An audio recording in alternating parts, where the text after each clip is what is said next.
আমার একটা ডাক্তার বন্ধু বলছিলেন যে ইউসুফ ভাই ছেলেকে বাজারে বাড়ি করে দিয়েছি, তো ছেলে দোকানে বসে আছে, আমি যে বলছি এই বেটা এই এবার 3 বার ডেকেছি, আর সাথে হাত উনি বেটাতে বলছে দেখতে পাচ্ছ না আমি ব্যস্ত আছি। তখন আমি বললাম আরে বাপ বেটা কথা বলবে আর ব্যস্ত বা কি আছে, তো বেচারা কাঁদছিলেন যে একটু ভালো করে কথাও বলে না।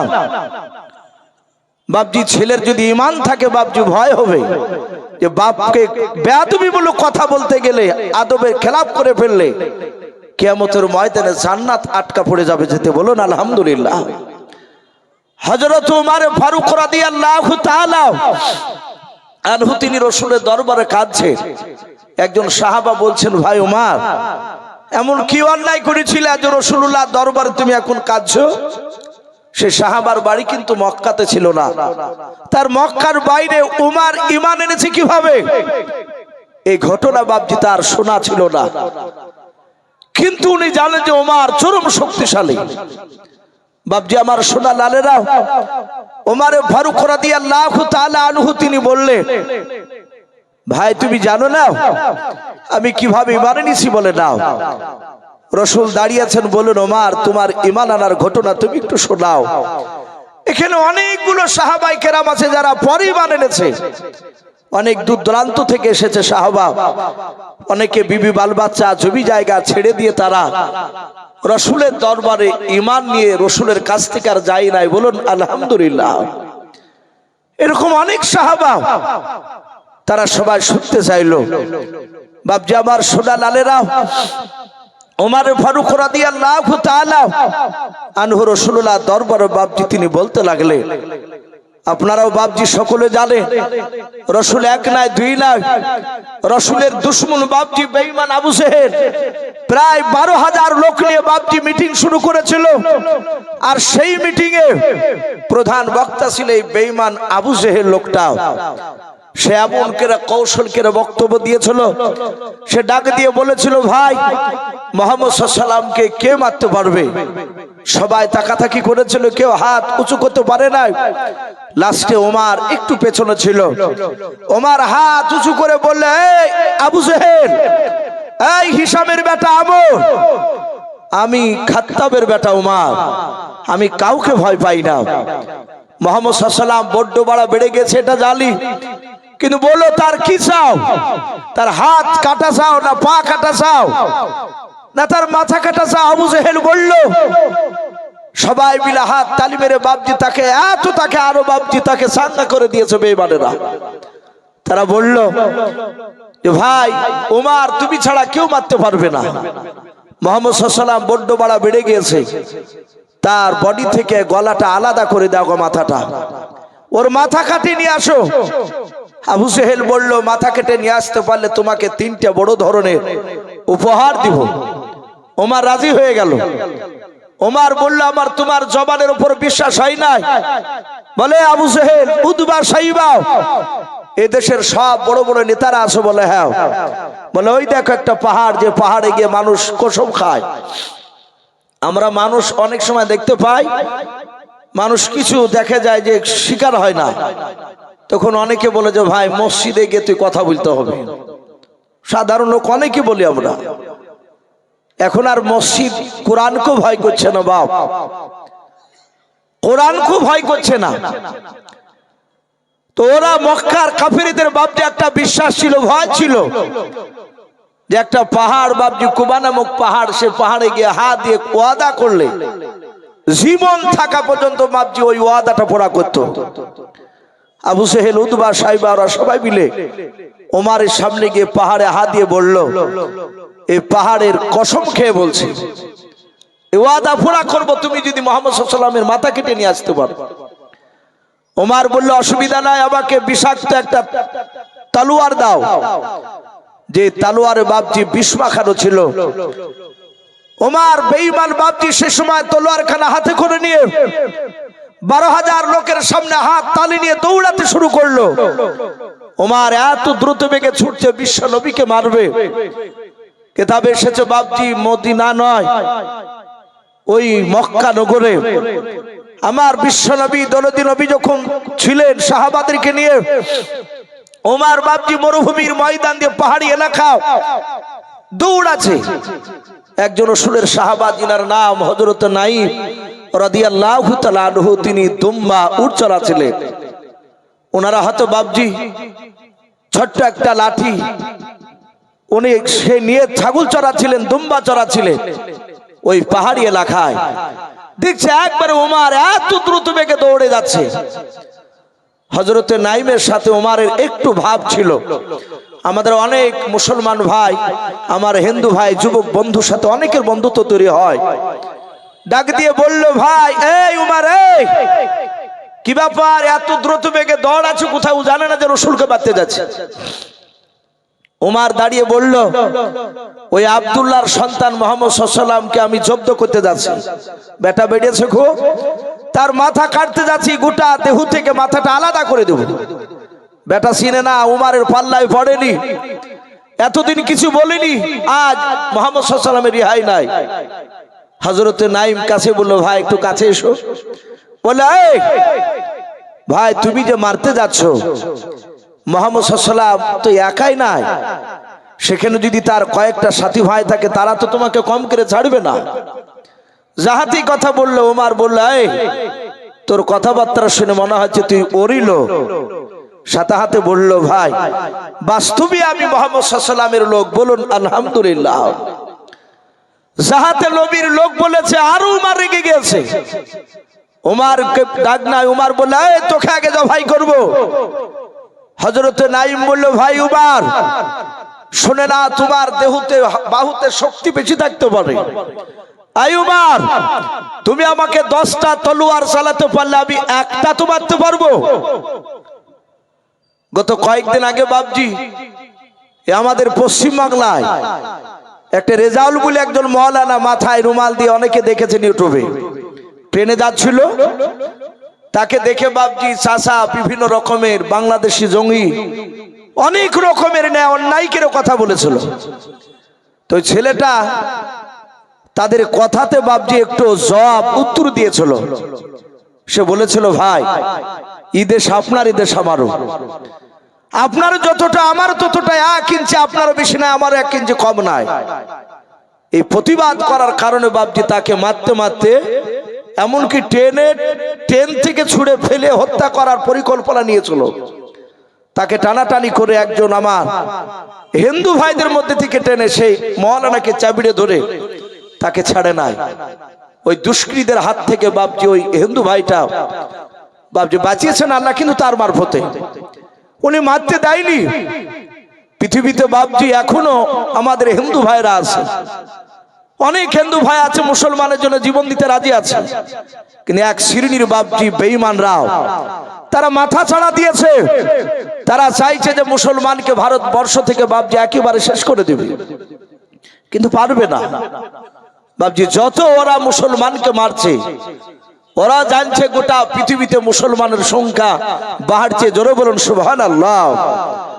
তো বাপজি হযরতে নাঈম ডাক দিয়ে বলল, ভাই ওমর তুমি 10টা মারলে আমি একটা মারতে পারবো তোমাকে। ভাই ওমর তোমারও হাতে তলোয়ার, আমারও হাতে লাঠি রয়েছে। বলে, ওমর তোমার 2টো হাত, আমারও 2টো হাত, তোমারও রক্ত আছে আমারও রক্ত আছে শরীরে, তোমারও গোশত আছে আমারও গোশত আছে। ওমর আমাকে নবীকে মারার আগে তোমার বাড়িটা ভালো করে খোঁজ রাখো গা। যাহাতে বাড়ির কথা বলেছে, ওমর বলল, বাড়ি মানে?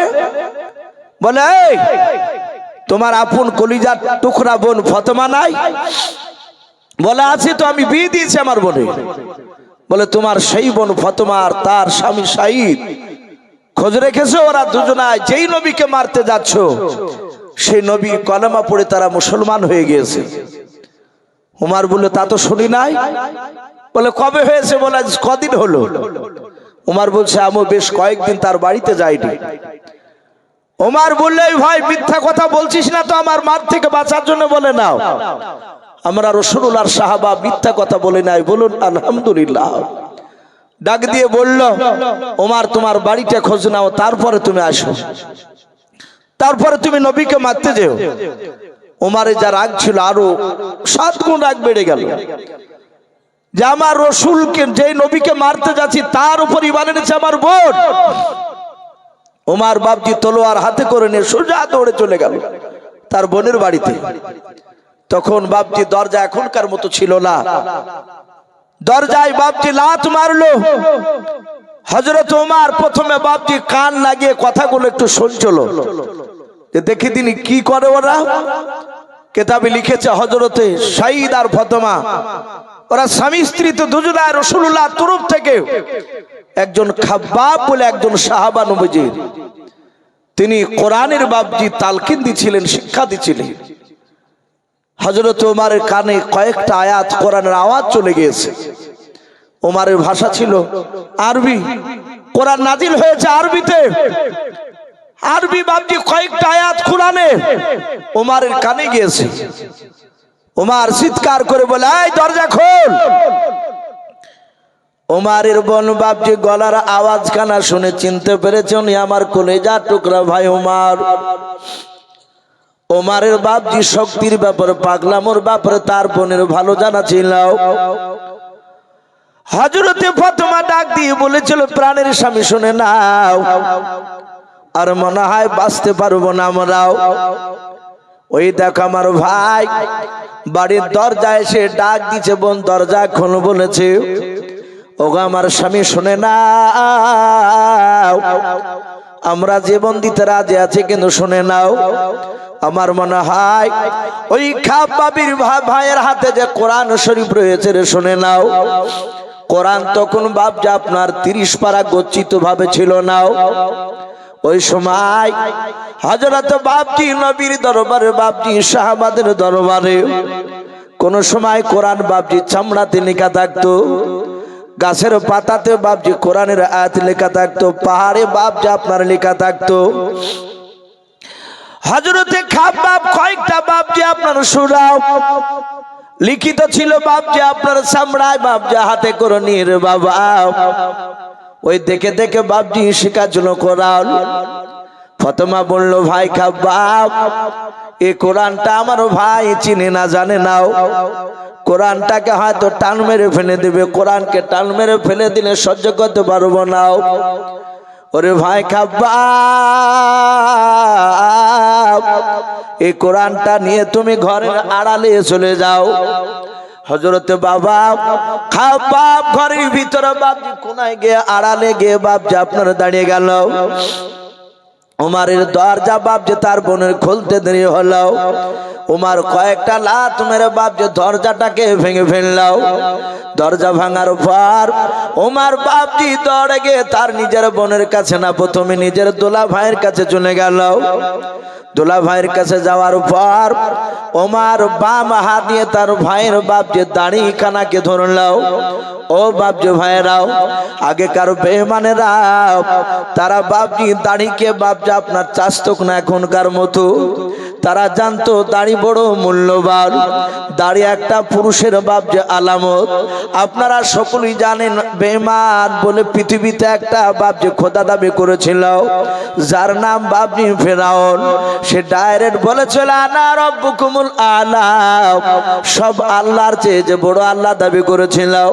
ওই বেঈমান ফেরাউন তার বাপজি মুখে নাভি পর্যন্ত বাপজি দাড়ি ছিল।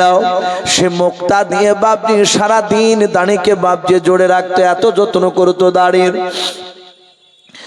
হযরত বাপজি উমর দৌড়ে গিয়ে নিজের আপনার দুলা ভাই সাঈদের বাম হাত দিয়ে দাড়িখানাকে ধরে ডাক দিয়ে বলেছিল, ভাই শুনলাম তুমি নাকি কলমা পড়ে নিয়েছো, মুহাম্মদ সাল্লাল্লাহু আলাইহি সাল্লামকে নাকি নবী বলে মেনে নিয়েছো। হযরত ওমরের কথা শুনে সাঈদ ডাক দিয়ে বলেছিল, ভাই ওমর, শুধু আমি একাই নয়, তোমার বোন ফাতেমাও কলমা পড়ে আমরা মুসলমান হয়ে গিয়েছি। যাহাতে বাপ যে কথা বললো, ওমর ডাক দিয়ে বলল, ওই নবীকে কি ছাড়বে না? বলে নাও। হযরত সাঈদ বলল, ওমর রে, সব পৃথিবীর ছাড়তে রাজি আছি, কিন্তু আমি বিশ্ব নবীর কলমাকে ছাড়তে রাজি নাই। ও বাপ যে ভাইরাও, কোরআন এমন একটা বাপ যে আপনার জাদুকৃতকে দাও, কোরআনের এমন একটা বাপ যে আকর্ষণ হয়েছে রে বাবা। কোরআন যারা মন দিয়ে বাপ যে কোরআনকে সেই জামানায় শুনে চলে যারাও, তারা কোরআনের প্রেমিক না হয়ে থাকতে পারে নাই। বলুন সুবহানাল্লাহ। আল্লাহর নবী জনাবে মুহাম্মদ রাসূলুল্লাহ সাল্লাল্লাহু তাআলা আলাইহি ওয়াসাল্লামের বাপ যে সাহাবা শহীদ বাপ যে দাঁড়িয়ে বলল নবীজিকে ছাড়তে রাজি নাই। সঙ্গে সঙ্গে বাবা হযরত বাপ যে আপনার শহীদের দাড়িখানাকে ধরে বাবা টান মেরে আপনার আগনাতে আপনার ফেলে দিলাও, উঠোনে ফেলে দিল। শহীদ তাড়াশ করে পড়ে গেল। হযরত ওমর তার বুকের উপর দাঁড়িয়ে বাপজি তলোয়ারের উল্টো পিনে দিয়ে আঘাত করতে লাগলো। পা দিয়ে বাপ যে বুকের বাতা ভাঙার জন্য মারতে শুরু করে দিল। ডাকে দিয়ে বলল, ভাই মারতে মারতে যদি আমাকে ধুলার সাথে যদি মিশে দাও তবু আমি নবীজিকে ছাড়তে রাজি না। ওমর এত মার মারলো, দেখলো তার দুলা ভাই তার মারকে ভয় পাইলাও। হযরতে ওমরের উপর তিনি দূর থেকে নয় পাশ থেকে দাঁড়িয়ে দাঁড়িয়ে দেখছিলেন আমার স্বামীকে আর বেঁচে হয়তো রাখবে না আমার ভাই। হযরতে বাপজি ফাতেমা দৌড়ে গিয়ে তার নিজের দুলা ভাই নাই নিজের স্বামীর বাপজি বুকের উপর আপনার শুয়ে পড়ে ডাক দিয়ে বলেছিল, ওরে ভাই ওমর আমার স্বামীকে ছেড়ে দাও আর মেরো না, আমাকে মারো। ওমরের দিলটা বাপ যে এত পাথরের মতো শক্ত হয়ে গিয়েছিল, তার ভিতরে বাপ যে আপনার নূরের তো কোনো বাপ যে আপনার আলো জ্বলে ওঠেনি। ওমর বাপ যে রাগে থাকতে না পেরে নিজের বোনের মাথার চুলগুলোকে বাপ যে খামচা মেরে ধরাও, টান মেরে বাপ যে তাকে সাইডে ফেলে দিলাও। ফেলে দেওয়ার পর নিজের দোলা ভাই কার মারলো নাও, এবার নিজের আপন কলিজা টুকরা বোনের উপর বাপ যে বুকের উপর দাঁড়িয়ে গেল। দাঁড়িয়ে গিয়ে পা দিয়ে লাত মারে আর তলোয়ারের উল্টো পিঠ দিয়ে আঘাত করে আর বলে, ওরে ফাতেমা বল এখনো নবীজিকে ছাড়বে কিনাও? যদি না ছাড়িস তোকে মারতে মারতে দুনিয়ার বুক থেকে শেষ করে দেব। হযরত বাপজি ওমর ফারুক রাদিয়াল্লাহু তাআলা আনহু বাপজি সেই সময় ঈমান আনে নাই। ওমর বাপজি তোমার মারতে লাগলো, দেখলে একটি মারো বাপজি আপনার মার দেখে ভয় হয় না। শুধু মারে বোন বলো, ভাই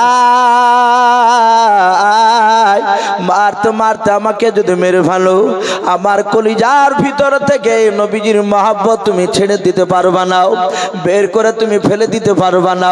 ওরে আমার ভাই নিজের মায়ের পেটের তুমি আমার ভাই, এত